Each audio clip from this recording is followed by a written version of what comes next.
ਉਦਾਸ ਕਹਿੰਦੇ ਨੇ ਉਦ ਆਸਣ ਆਪਣੇ ਕੋਲ ਬੈਠਣਾ। ਤੇ ਆਪਣੇ ਕੋਲ ਕੌਣ ਬੈਠੇਗਾ ਜੋ ਸਾਰਿਆਂ ਤੋਂ ਨਿਰਾਸ਼ ਹੈ। ਆਸਾ ਮਨਸਾ ਸਗਲ ਤਿਆਗੇ ਜਗ ਤੇ ਰਹੇ ਨਿਰਾਸਾ।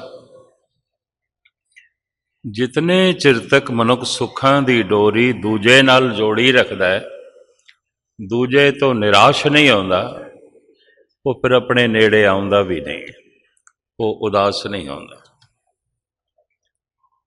ਆਪਣੀ ਆਤਮਾ ਦੇ ਨੇੜੇ ਹੋਣ ਤੋਂ ਪਹਿਲੇ ਆਪਣੇ ਮਨ ਦੇ ਨੇੜੇ ਹੋਣਾ ਹੁੰਦਾ, ਔਰ ਆਪਣੇ ਮਨ ਦੇ ਨੇੜੇ ਹੋਣ ਤੋਂ ਪਹਿਲੇ ਆਪਣੇ ਤਨ ਦੇ ਨੇੜੇ ਆਉਂਦਾ।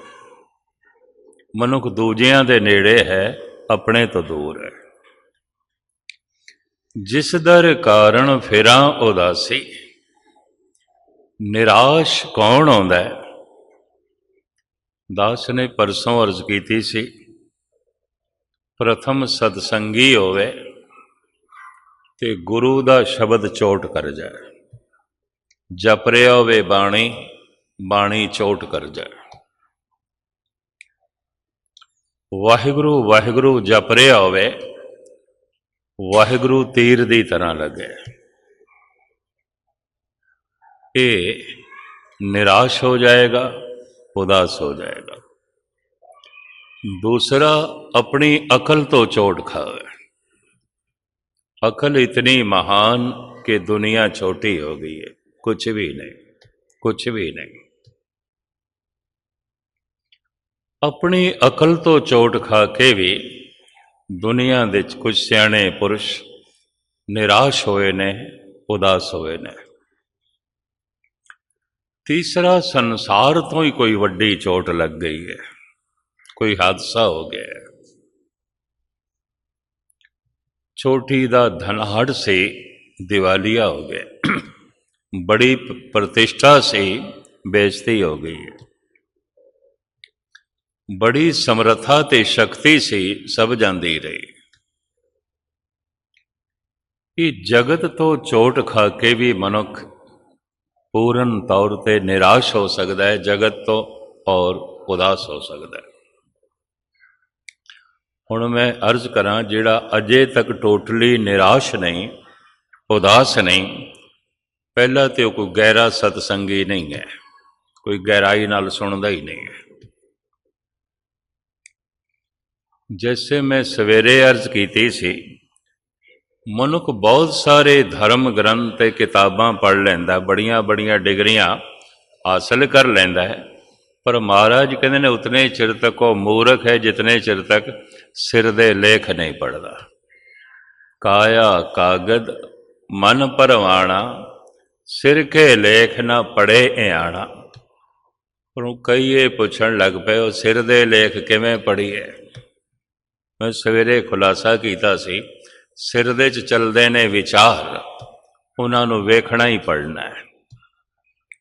सिर दे च चलदी है सोचनी, उन्होंने वेखना ही पढ़ना है। सिर दे च चलदियां ने यादां, उन्होंने वेखना ही पढ़ना है। कोई नहीं वेखदा, अंदर विचार चलते रहंदे ने, कौन देखदा है? धन गुरु नानक देव जी महाराज कहंदे ने, एहो मन आर सी कोई गुरमुख देखे। मन ते शीशा है, इस शीशे दे चों अपने विचारां नूं कोई गुरमुख ही देखदा, हर बंदा नहीं देखदा। हर बंदा दूजियां नूं देखदा रहिंदा, दूजे दृश्य दूजियां नूं, कौन अपने आप नूं देखदा है? इस वास्ते साहिब कहंदे ने, एहो मन आर सी कोई गुरमुख देखे। मन दर्पण है, शीशा है, कोई विरला ही मनुख देखदा है। हुण मैं अर्ज करा, ये देखना ही पढ़ना है, मेरे अंदर की विचार चल रहे पे, देखदे ही पता चल जाएगा की चल रहा है, की सोचनी चलती रहिंदी है दिन भर, देखदे ही पता चलेगा। की यादां चलदियां रहिंदियां ने सिर दे च, देखदे ही पता चलेगा। ये देखना ही पढ़ना है। काया कागद मन परवाना, सिर के लेख ना पढ़े आना। उतने चिर तक ये आना है, नादान है भावें कितना पढ़ा लिखा है, पर जे इनू सिर दे लेख पढ़न की जाच नहीं आई, इयाना है, सियाणा नहीं है। मैं फिर दोहरावां, सिर दे लेख की है? जो सिर दे च सोचनी चलती रहिंदी है, उन्हों देखना ही पढ़ना है। जो सिर दे च यादां चलदियां रहिंदियां ने, उन्हों देखना ही पढ़ना है। जो सिर दे च विचार चलते रहंदे ने, इनू देखना ही पढ़ना है। पर महाराज कहते मनुख बड़ा इयाना है, बड़े कुछ किताबां पढ़ लैंदा है, सिर दे लेख नहीं पढ़ता। कि जब सिर दे लेख नहीं पढ़ता तो अपने सिर का पता भी नहीं चलता, मेरा सिर की है, कुछ भी नहीं पता चलता, मैं की हाँ, कुछ भी नहीं पता चलता। मनुख जो कुछ दिखाई दे रहा है ये नहीं है, मनुख के अंदर जड़े विचार चलते हैं मनुख वो है। मनुख जो कुछ दिखाई दे रहा है मनुख ये नहीं है, मनुख के अंदर जड़ियां यादां चलदियां ने मनुख वो है। मनुख जो कुछ दिखाई दे रहा है ये नहीं है, मनुख के अंदर जो सोचनी चलती रहती है मनुख वो है। पर महाराज कहते ने तो कोई पढ़ता ही नहीं। काया कागद मन परवाना, सिर के लेख ना पढ़े इयाना। कौन सिर दे लेख पढ़ता है? तो मैं अर्ज करें जिहड़ी विचार दास ने आरंभ की हुई है, कोई थोड़े जिहड़े अभ्यासी सज्जन होणगे अपने नेड़े आउंदे ने। उदास का मतलब की है? उद आसन, अपने विच बैठना, अपने कोल बैठना, अपने नाल बैठना। अपने नाल बैठना धर्म की साधना का पहला कदम है। पर मनुख नूं दूजा चाहिए, तीजा चाहिए, चौथा चाहिए। कौन अपने नाल बैठता है? हुण कौन अपने नाल बैठेगा? प्रथम बड़ा गहरा सतसंगी होवे, सरोता बड़ा गहरा होवे, शब्द सुने तो शब्द तीर की तरह लगे, इन्ना गहरा सरोता होवे।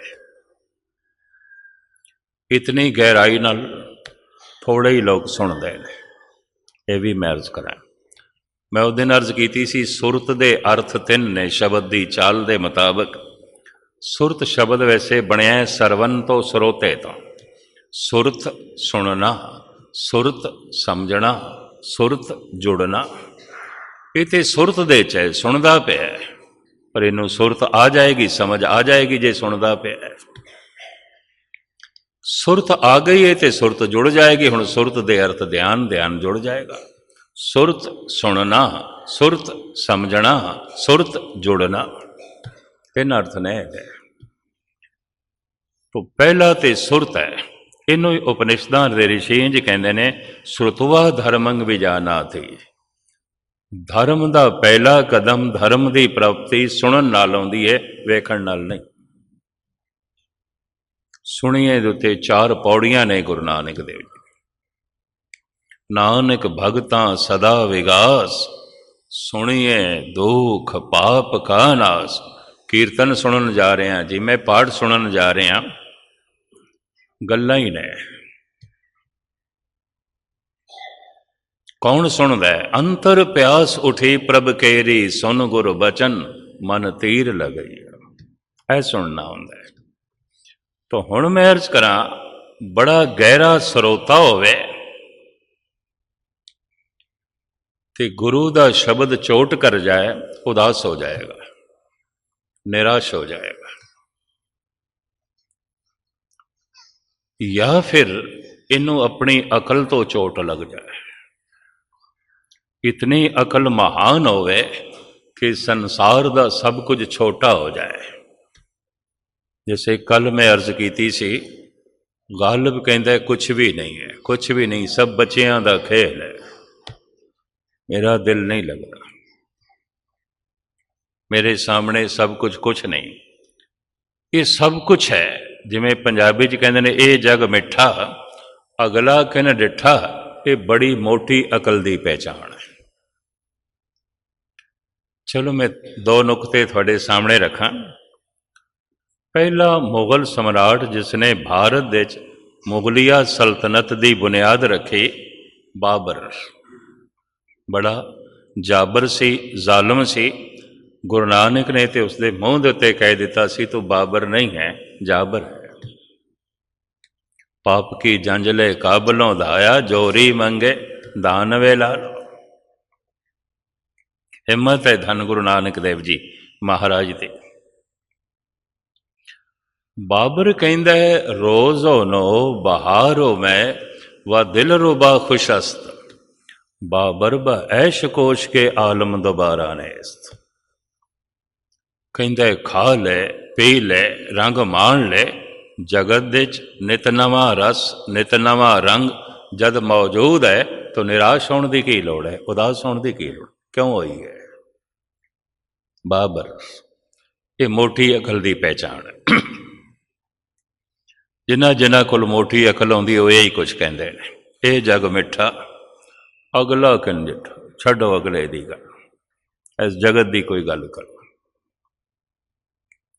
रोज़ो नो बहारों में व दिल रुबा खुशस्त, बाबर ब ऐश कोश के आलम दोबारा ने। ऐ दुनिया फिर नसीब होनी है, इतना रंग इतना रूप इतना रस, उदास क्यों हुई है, क्यों निराश हुई है। नित नवा रस नित नवा रंग नित नवा रूप, बाबर ये ओदी सोचनी है। इन्हें मुगलिया सल्तनत की बुनियाद भारत विच रखी, जिस दे नाल मुगलिया सल्तनत खत्म हुई, जिस बादशाह के हथों, वो आखिरी मुगल सम्राट सी बहादुर शाह जफर। अंग्रेज़ां ने इहदे कोलों दिल्ली का तख्त खोया और इनू पकड़ के रंगून की जेल दे च बंद किया। ये मरिया भी रंगून दे च, इहदी कबर भी रंगून दे च। ये फकीर तबीयत बंदा सी। इहदी सभा दे च अमीर मिनाई, उस्ताद ज़ौक, मिर्ज़ा गालिब, मुला नारायण, इस तरह के बुलंद पाया मनुख जो बड़ी गहरी सोचते सन, बुलंदियां की सोचते सन, वो ये संगी साथी सन। बड़े सियाणे मनुख, बड़े आलम फाजल, बड़ी दूर की सोचने वाले। ये मनुख हर वक्त अपने नाल रखदा सी गालिब नो, ज़ौक नो, इमा अमीर मिनाई नो और हकीम मोमन खान मोमन। जिन्हां जिन्हां भी सजना ने इन्हां जो है सियाणियां नूं पढ़िया है, पता चलता है कि मनुख कितना उच्चा सोच सकता है, मनुख कितना गहरा सोच सकता है। गालिब तो इत्थे तक कहता है, हर चे बर इफलाक रफ्ता रश बवद, बर जमी रफ्तन चे दुशवा रश बवद। जिस मनुख नूं आसमान दे उत्ते चलण दी जाच आ गई है, किड़ा माई दा लाल है कि जमीन दे उत्ते उहदे कदमां नूं रोके, कौन रोकेगा। हर चे बर इफलाक रफ्ता रश बवद, बर जमी रफ्तन चे दुशवा रश बवद। जिहदी सोचनी इतनी उच्ची हो गई है, आसमानों नूं छूंदी है, जमीन दियां समस्यावां उहदे पैर नहीं रोक सकदियां, संसार दियां उलझना उसनों नहीं रोक सकदियां। इतनी वड्डी गल वो करता है। और ऐसे विद्वान पुरुषों की संगत विच रहिंदा सी बहादुर शाह जफर। इबादत करदा सी, नाम जपदा सी, तस्बीह फेरदा सी। तो जिहड़ा बंदा इतना कुछ करे तो समझदार भी होवे, तो कुदरती गल अपने नेड़े आएगा। और अपने नेड़े कौन आउंदा है, जो सब तो निराश हो जाता है, उदास हो जाता है। बहादुर शाह की एक नज़म जो जगत प्रसिद्ध हुई विद्वानां की दुनिया च, शायरां की संगत करदियां करदियां, विद्वानां की संगत करदियां करदियां खुद विद्वान हो गया सी और खुद बुलंद पाया शायर हो गया। कहंदा लगता नहीं है दिल मेरा उजड़े दयार में, मेरा दिल नहीं लगता ये संसार एक उजाड़ है और कुछ भी नहीं। मैं उस दिन अर्ज की सी, गुरु अर्जन देव जी महाराज की कहते ने, महाभयान उद्यान नगर करमानिया। कहता बहुत वड्डा शहर है, महाराज कहते बहुत वड्डी उजाड़ है, कुछ भी नहीं है। मनुख मनुख नालों टुटिया होया है। मनुख दा मनुख नाल संबंध नहीं, भरा दा भरा नाल संबंध नहीं। पति पत्नी दे विच दराड़ां पईयां होईयां ने, बच्चियां ते मां बाप दे दराड़ां पईयां होईयां ने, पड़ोसी दा पड़ोसी नाल कोई मिलना नहीं। मनुख ते मनुख नालों टुटिया होया है। किहड़ी गल दा शहर है? उजाड़ है, बिल्कुल उजाड़ है। महाभयान उद्यान नगर कर मानिया, झूठ समगरी पेक सच कर जाने। जफर कहता है, लगता नहीं है दिल मेरा उजड़े दयार में। इस उजाड़ दे च मेरा दिल नहीं लगता। उजाड़ किसनों कह रहा है? सारे संसार नूं। किसकी बनी है आल में ना पाएदार में। इस कच्ची जमीन दे च पक्की जिंदगी किसनों मिली है? इस नासवंत संसार दे च सदीवी सुख कदीमी सुख किसनों मिले है? कायम दायम किसनी दुनिया हुई है? किसकी बनी है आल में ना पाएदार में। अगां चल के कहता है, उम्रे दराज मांग कर लाए थे 4 दिन। कहता खुदा तो मैं बड़ी लंबी उम्र लेके आया, किन्नी? 4 दिन। उम्रे दराज मांग कर लाए थे 4 दिन, 2 आरज़ू में कट गई 2 इंतजार में। कहता 2 दिन लंघ गए इच्छावां कर दे, कामनावां कर दे, ते 2 दिन लंघ गए उड़ीक कर दे। इच्छा अज पूरी होवेगी, कल पूरी होवेगी, अज पूरी होवेगी, कल पूरी होवेगी। की पूरी होनी सी, असी खत्म हो गए। ध्यान नाल सुनना, सारियां इच्छावां किसी दियां नहीं पूरियां होंदियां, इस चक्कर च ना पैना।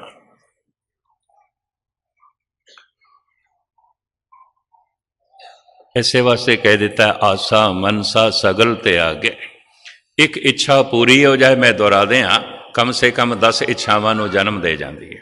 वो 10 इच्छावां पूरियां होवन, 100 इच्छावां नूं जन्म दे जाती है। वो 100 इच्छावां पूरियां होवन, 1000 इच्छावां नूं जन्म दे जांदियां ने।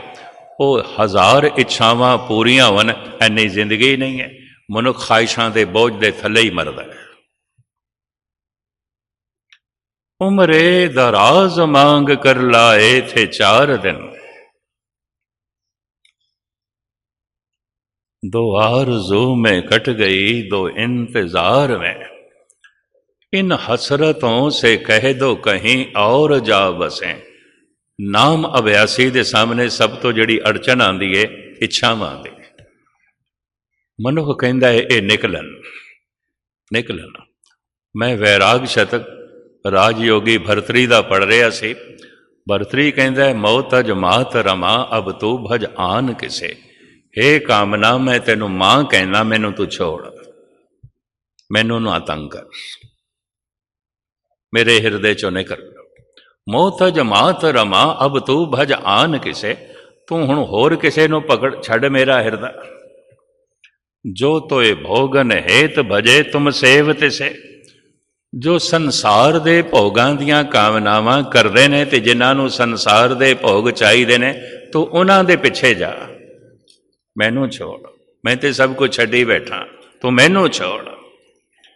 भरतरी कहंदा है, राज पाठ महल माड़ियां मैं छोड़ियां ने, कामनावां नहीं छुटदियां, नहीं छुटदियां।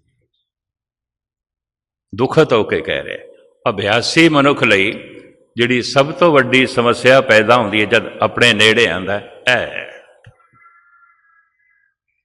इन हसरतों से कह दो कहीं और जा बसें। इतनी जगह कहाँ है दिले दागदार में। बहुत सियाणा मनुख होवे, अपनी सियाणप तो चोट खा के उदास हो जाएगा, निराश हो जाएगा।